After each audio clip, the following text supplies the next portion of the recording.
의사들에게 정말 좋은 부동산 투자 의정부라는 코너를 신속하게 기획해 보았습니다. 네, 안녕하세요. 네, 안녕하세요. 바르다 정형외과 대표원장 이승엽이라고 하고요.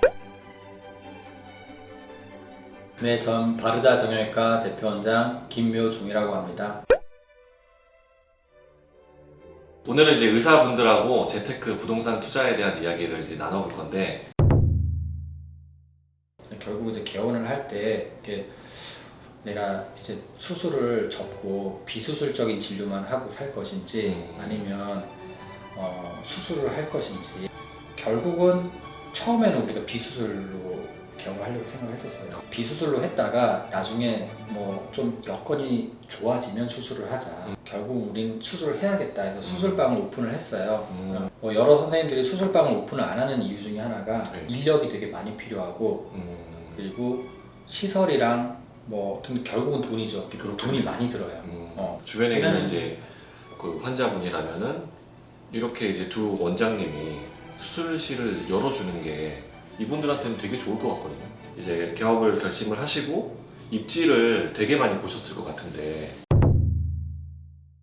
개원을 알아본 시점부터 해서 실제 개원한 날짜까지 생각하면 1년 한 40-50곳 정도는 봤을 거예요. 야. 저희가 뭐 수원이라는 지역을 한정해서 본 건 아니고 경험이 없잖아요. 그러면 저희가 뭐 이렇게 주변에 있는 지인들한테 물어보는 것도 있고, 요즘에는 이제 이런 개원 관련해서 이런 부동산들을 컨설팅 해주는 데들도 있거든요. 이제 그런 데도 끼고, 저희 둘이서 계속 뭐 일주일에 한 2번, 3번씩 시간 내서 계속 돌아다니고. 병원을 보통 개업하시는 선생님들이 월세로 들어가시는 분들도 있고 아예 매입을 하시는 경우도 있다 하더라고요. 네. 왜 굳이 또 매입을 왜 하시려고 하시는 거세요? 임대료가 만만치 않으니까 이게 규모가 작진 않잖아요. 뭐 그다음에 재계약하게 되면 계속 임대료는 이제 오르고 뭐 인건비도 오르고 이제 하니까 결국 메디컬 빌딩들은 향후에 이 건물의 가치가 오르게 되는 경우가 많잖아요. 그리고 여기가 재개발 이전에 어땠는지를 잘 모르는데 근처에 마땅한 병원이 잘 없어요. 보통 지하철 한 정거장 정도는 어떻게든 걸어들 많이 가시니까 뭐 한 20분에서 30분 이렇게 걸어 다니는 경우가 많으셨다고 하더라고요. 일단은 여기 매교역 주변에는 일단 지금은 저희밖에는 없어요. 네, 재테크 얘기로 좀 넘어가 볼까요? 김 원장님은 네. 약간 주식파고, 위 원장님은 약간 부동산파.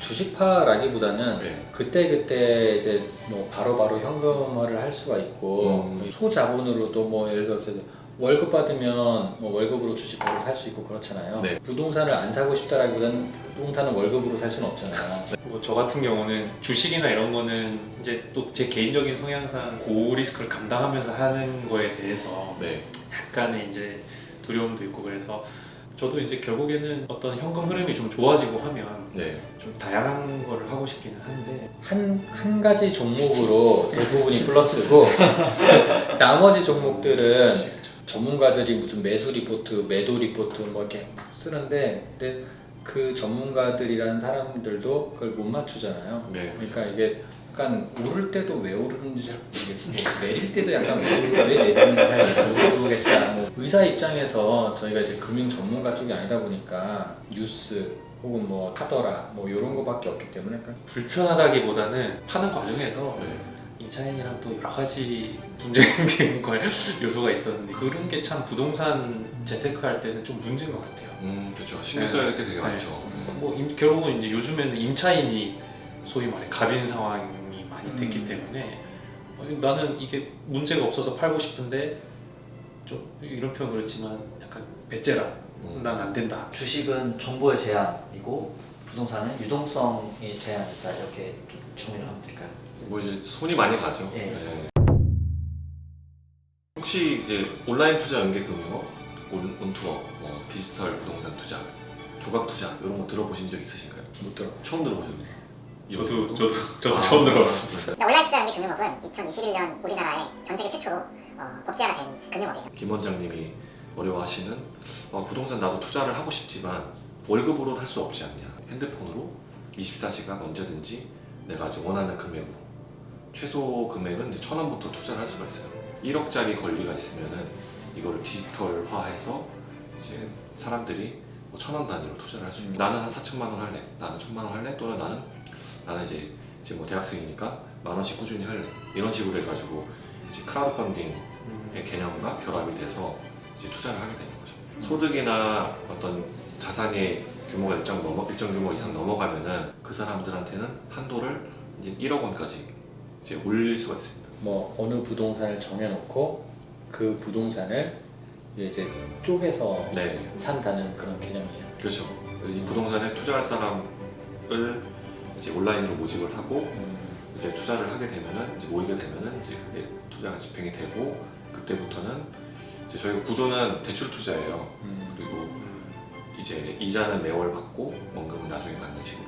부동산의 권리를 이게 쪼개서 산다라고 하는 개념인데 부동산 가격은 누가 그 부동산을 얼마에 사야지 정해지는 거죠. 기업에 투자할 때 투자할 수 있는 방식이 크게 두 개잖아요. 여기에 주식을 사거나 여기 회사채를 사거나. 그렇죠. 회사채를 사는 건 이제 여기다가 돈을 빌려주는 거고 주식을 사는 건 여기 지분을 사는 거잖아요.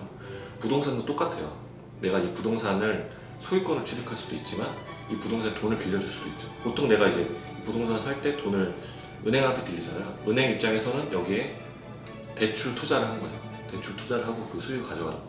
근데 여기는 이제 권리를 봤을 때 대출이 지분보다는 이제 선순위이잖아요. 그래서 회사채가 금리가 낮은 거고 고정금리로 할 수 있는 거고 회사가 부도가 났을 때 주식 가치 먼저 훼손이 되고 그 다음에 이제 채권단이 먼저 회수를 해가는 거잖아요. 부동산도 마찬가지로 지분을 투자를 하거나 대출을 투자할 수 있는데 부동산 가치가 떨어진다. 그러면은 지분 가치가 먼저 떨어지겠죠. 그 다음에 이제 지분 가치가 다 훼손이 되면 그 다음에 대출한 금액이 훼손이 되는데 그래서 은행에서 LTV가 40%, 50%, 60%까지만 하는 게 부동산 가치가 40%, 50%, 60% 떨어져도 자기네들은 원금을 건질 수 있으니까 부동산은 지분 투자와 대출 투자가 가능하다는 걸 설명드렸고 저희가 투자하는 방식은 대출 투자예요. 이제 이 부동산에 담보권을 취득을 하고 이제 돈을 빌려주면서 기간을 설정을 합니다.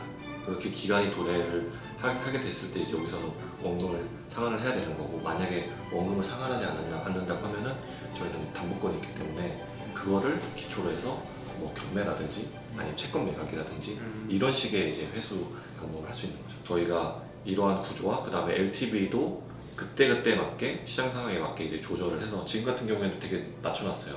조절을 하기 때문에 그런 식으로 이제 리스크 관리를 잘 하고 있다 이렇게 말씀드릴 수 있을 것 같아요. 얼마를 넣어서 제가 누적으로 투자한 건 요만큼인데 이게 이제 137건을 투자를 한 거니까 건당으로 치면은 이제 한 500만 원, 600만 원 정도 되겠죠. 한 건당. 그래서 요거를 수익률로 환산하면은 연 한 15%. 이제 지금 저희 회사에 만약에 한 1억을 한 6, 7년 전에 넣었다고 하면은 그게 지금 한 2억이 되어 있겠죠. 건물 대출을 받은 건물주가 대출금을 못 갚으면 이득을 보는 거예요? 이득을 이제 보는 거는 저런 건 있어요. 이제 정상 이자율이 있고 만기를 넘었을 때는 연체 이자를 받을 수가 있거든요. 정상 이자 플러스 3%. 그런데 이제 물론 이제 이게 부동산 경기가 안 좋아지고 이 프로젝트가 잘 안 되는 경우에는 손실 가능성이 이제 있겠죠. 하지만 저희는 지금 이제 8년 동안 원금 손실은 이제 한 번도 없었습니다. 대출 투자라는 개념 자체를 처음 들어봤어요. 글로벌 기관 투자자들은 대출 투자를 상당히 많이 해요. 왜냐하면 걔네들은 이제 연금이나 뭐 교직원 공제회, 그다음에 의사도 이제 그런 공제회가 있잖아요. 미래를 노후를 책임지는 거기 때문에 원금 손실을 보면 안 되기 때문에 지분 투자보다는 대출 투자를 좀 많이 해요. 그 뉴스에서는 뭐 기관이나 뭐 외국인들은 채권에 투자한다. 사실 저는 솔직히 채권이 뭔지도 약간 잘 모르고 채권을 어떻게 사는지도 잘 모르고 대출에 대한 채권을 또 이제 이거는 이제 온투업에서 사고 파는 거잖아요. 그렇죠. 그러니까 되게 생소하세요. 생소하죠. 물론 이제 의사분들도 다양한 분들이 있죠. 정말 이런 투자에 귀재가 되시는 분들도 있고, 근데 이제 하지만 대부분의 시간적인 한계도 있으니까 아무래도 이제 금융 투자 쪽에는 좀 이런 지식이 약하거나 좀 두려워하는 분들이 많은데 그런 점에서 이런 투자 방식들이 좀 굉장히 큰 메리트가 될 수 있지 않나 라는 생각이 들고 저희 이제 바르다 정형외과 이름에서도 알 수 있듯이 왜 이승윤만 물어보고 나한테 얘기하는 저희 병원 1층에 헤이유 헤어라고 촬영하기 전에 왁스를 빌리러 갔는데 머리 스타일링을 해주셔서 매교육 KU 헤어 굉장히 이렇게 머리를 예쁘게 잘 깎아주시는 곳입니다. 그래서 많이 찾아주세요. 저희 이제 바르다 정형외과 이름에서도 알 수 있듯이 이 두 원장님이 이제 정형외과에 대한 자부심과 그 다음에 이제 주변에 있는 환자들에 대한 사랑으로 수술실까지 갖추고 있는 좋은 병원입니다. 네, 많이 이제 오셔서 불편하신 부분들이 있으면은 해소를 하시면 좋겠습니다.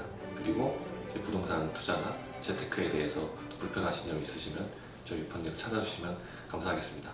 네, 그럼 오늘 코너는 여기서 마치도록 하겠습니다. 원장님 오늘 감사합니다. 네, 수고하셨습니다. 감사합니다. 네.